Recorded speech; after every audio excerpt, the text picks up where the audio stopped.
Hi guys, how do you do? I hope you guys are participants now. Guys, today we're going to start our video with the help of some expressions. तो आज हम इस video में क्या सीखेंगे? इस part में मैंने पार्ट 1 में आप लोगों को बताया था ग्रामर, उसमें आपको बताया था स्पेलिंग एंड प्रोनाउंसिएशन के बारे में। आज मैं आपको बताने जा रहा हूँ एक्सप्रेशन के बारे में। ऐसे हम आपको स्पोकन क्लासेस में आपके ग्रामर स्पेलिंग मिस्टेक्स पे काम करेंगे और उसके साथ साथ स्पोकन क्लासेस में आपको एक्सप्रेशंस एंड स्पोकन जो टॉपिक्स हैं उन पे आपको वीडियो डालने की कोशिश करेंगे। तो गाइस, इंटरैक्टिव लैंग्वेज क्लासेस, इसे आप सब्सक्राइब कीजिए, लाइक कीजिए और शेयर कीजिए और हमारे कमेंट बॉक्स में जरूर आप अपना कमेंट शेयर कीजिए, भेजिए। Thank you. तो चलते हैं, वीडियो को शुरू करते हैं। इंग्लिश स्पोकन में एक्सप्रेशन पार्ट 1। तो एक्सप्रेशन पार्ट 1 में in no time, in a jiffy. In no time का मतलब क्या होता है? इन अ जिफी। कोई काम आप चुटकी में कर लेते हो, बहुत जल्दी कर लेते हो, तो उसे कहते हैं in no time, in a jiffy. उसे कहते हैं इंस्टेंटली भी कहते हैं। जैसे I can do this in a jiffy, मैं इस काम को चुटकी में कर सकता हूँ, यानी वो काम आप बहुत आसानी से, बहुत जल्दी कर सकते हो, तब आप कहते हो in no time, in a jiffy. I can do this in a jiffy, मैं इस काम को चुटकी में कर सकता हूँ, मैं इस काम को बहुत जल्दी और आसानी से कर सकता हूँ। ठीक, तो उस वक्त ये एक्सप्रेशन यूज किया जाता है। इन अ बर्ड्स आई व्यू, सरसरी निगाह में, you should read in a bird's eye view. जब आप एग्जाम देने जा रहे हो, ठीक है, या कोई आपके जो रिवीजन चीज है, आपने रात में पढ़ा और सुबह आपको एग्जाम देने जाना है, और उसे जब आप जल्दी जल्दी पढ़ते हो तो उसे कहते हैं in a bird's eye view. ऐसा तो सरसरी निगाह से देख लेने से भी काम चल जाता है।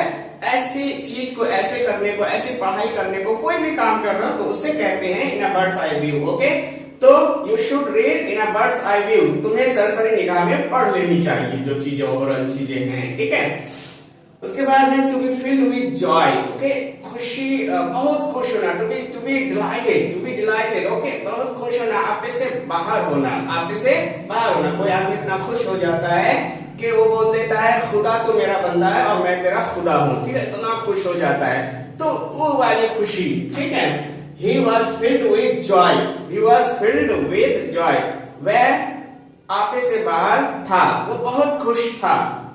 हार्टिली का मतलब क्या होगा? रेडिली का मतलब क्या है? दिल से या तबीयत से। जो कोई काम आप दिल से करो, तबीयत से करो, आपने एकदम मर्जी से, कोई आपको फोर्स नहीं कर रहा है, ठीक है, आप एकदम खुद से उसको एक्साइटमेंट होके कर रहे हो। ठीक है, तो ऐसे काम को क्या कहते हैं? Willingly, to do something willingly, कुछ करना मर्जी से, तबीयत से।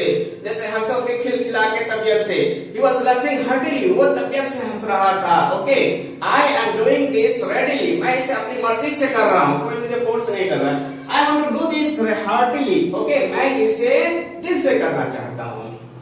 My words, मेरी बातें, my words are so bitter to you, मेरी बातें तुमको बहुत कड़वी लगी है या तुम्हारे लिए कड़वी है, बट हकीकत यही है कि तुम पागल हो।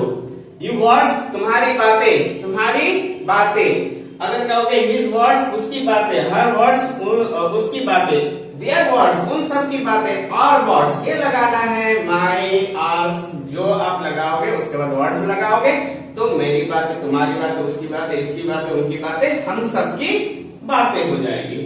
My memories, मेरी यादें, my memories will trouble you a lot, मेरी यादें तुम्हें बहुत सताएगी, मेरी यादें तुम्हें बहुत सताएगी। ठीक, कोई कहीं छोड़ के जा रहे हो आप, ठीक है, तो my memories will trouble you a lot, मेरी यादें तुम्हें बहुत सताएगी। ठीक, my will, मेरी मर्जी, don't do like that, आप किसी बदमाश को कह रहे हो कि डोंट डू लाइक दैट, ऐसा मत करो, तो वो कह रहा है माय विल, मेरी मर्जी। ओके, मेरी मर्जी, तुमको क्या? चल फुट। माय डिजायर, मेरी इच्छा, my desire is to crack UPSC, मेरी इच्छा है कि मैं यूपीएससी पास करूं, यूपीएससी क्रैक करूं। ठीक है, तो ये थे कुछ एक्सप्रेशंस आज के, इन्हें आप कंटिन्यू वीडियो पे बने रहिए। हम इनके बाद जो पार्ट 2 है, सेकंड एक्सप्रेशन पार्ट 2, उन्हें भी डालेंगे। और आप इंग्लिश जो वीडियोस हैं इंटरैक्टिव लैंग्वेज क्लासेस के, उनके साथ आप बने रहिए। Thank you for watching this video and thank you for having us. Thank you very much.